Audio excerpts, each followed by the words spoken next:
Hello, NCSYers of all ages.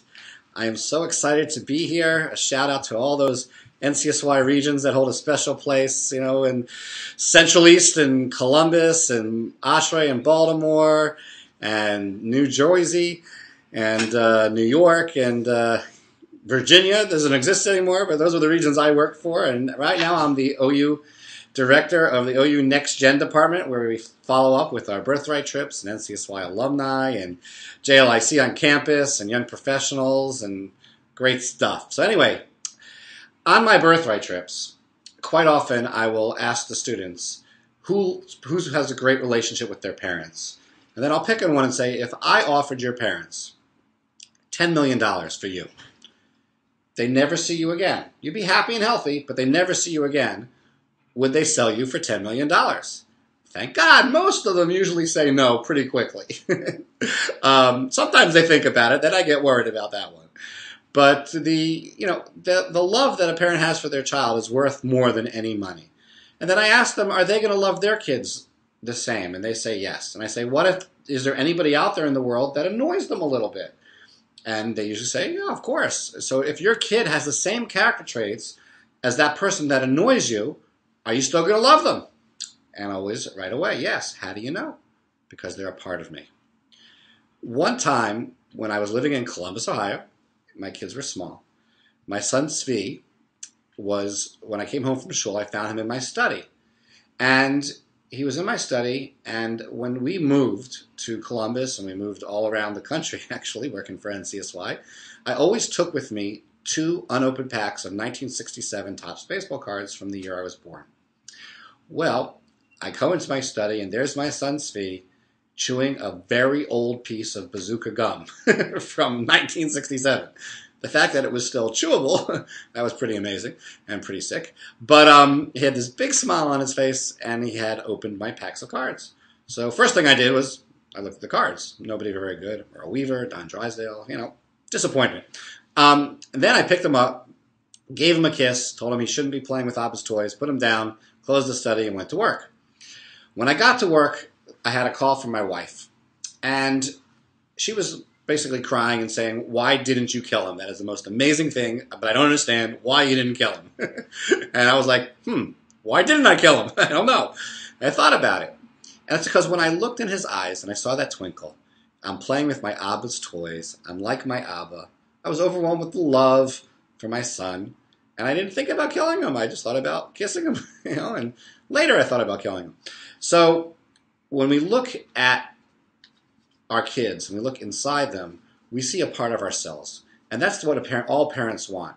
All parents want the best for their kids, and they want to be able to focus on those wonderful things that will help them have the most success. And in this week's PARSHA, we see that we have Hashem calls Bezalel, the son of Uri, the son of Hur. And first question is from the Yalkut Shmoni, is why are we giving a genealogy back to Hur? Bezalel, son of Uri. Why son of Uri, son of Hur? Right? One obvious answer is because Hur is pretty famous, right? Hur put his life on the line, sacrificed his life to try to stop the Jewish people from producing the golden calf. And that's pretty serious stuff. And because he did that, Hashem promised Hur that his descendants would all be great. So we see Bezalel being great, building the Mishkan, being in charge of building the Mishkan. That's pretty cool. But we don't see anything about Uri anywhere. Uri isn't famous. Doesn't say anything about Uri other than he's the father of Bezalel and the son of Hur. So I'd like to propose that Uri actually was great. He was a great father. And that a great father wants what's best for their children and puts their children first. And therefore he wasn't in the spotlight because he was making sure that his son could be the best possible. And I think I can prove that if we look a little deeper. So, first of all, the Yalkut Shmoni goes on and says that there were 2 tribes that had a partnership in building the Mishkan, Yehuda and Dan. Bezalel was in charge of representing Yehuda, and Dan was represented by Oliav ben Achitzamach. And it was an interesting partnership because Yehuda is one of the Chashava tribes, important tribes, kingship, and Dan is a lowly tribe. So, and Hashem doesn't need two partners to build a Mishkan. One's plenty. Bezalel could do it all on his own. Why did Hashem give him a partner, and a partner from a lowly tribe? So Rav Chaim Zaitchik talks about how Hashem was testing Bezalel. A true leader, a Parnas Tov, a good leader, which Bezalel is called, knows that it's more important to get the job done than to have the spotlight, than to be in the limelight. And the fact that he was willing to give up ownership of this project and share it with somebody else without batting an eye, that shows that he was humble, and that shows that he understood what it means to be l'shem shamayim. And it was a great test to see, and that shows that Uri was a great father, because just like Uri put his son first and gave up the spotlight, so did Bezalel was willing to sacrifice sole credit for the building the Mishkan and share it with somebody else. Most people, if you ask them to do something for the community, they want the credit.